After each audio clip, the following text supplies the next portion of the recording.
fade in from black. Soft ambient sounds of rustling leaves and distant birds chirping. A slow, eerie melody starts playing in the background. Somewhere deep in the heart of an ancient forest, where the trees stretch so high they block out the sun, something stirs.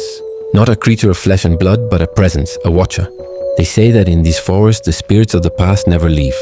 They linger in the shadows, waiting, watching. One such spirit is known as the Penungu Hutan, the forest dweller. Many who have ventured into the forest to explore or seek solace have never returned. Some say they wandered too far. Some say they angered the wrong entity. But what if it wasn't just a matter of wandering?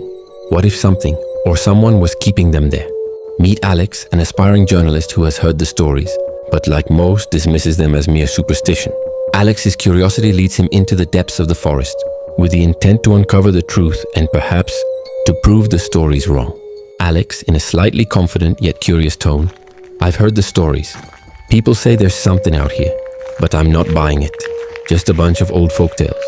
I'm here to get to the bottom of it." Or perhaps the forest is getting to the bottom of him. As Alex ventures deeper into the forest, the atmosphere begins to shift. The sounds of the outside world fade. The trees seem to grow thicker, the air heavier. The further he walks, the more he feels like he's not alone. Something is watching him.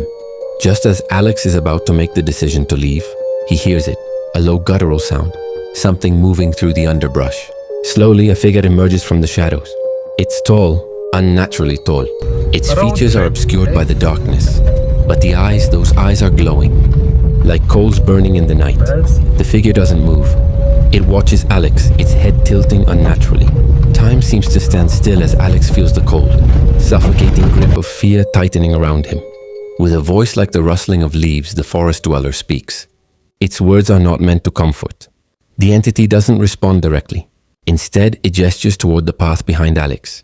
He turns, only to see that the forest is not the same.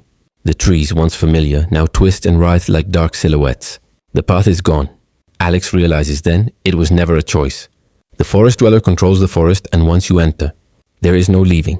Panicked, Alex begins to run, but the forest shifts with every step he takes.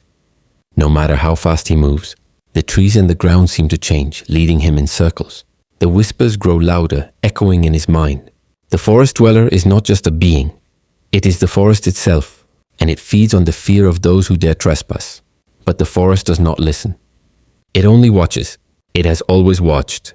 As Alex stumbles, his legs giving way under the weight of his fear, he hears the unmistakable sound of something drawing near. The footsteps of the forest dweller. Its breath is now loud and heavy like the wind before a storm. In a final, desperate attempt to escape, Alex turns around to face the figure. But it is no longer just a figure. The forest dweller has come into full view. It is towering, its face covered by shadow, its eyes glowing like fire. And with one final step, it reaches out with long, gnarled fingers. And then silence. The forest claims another soul.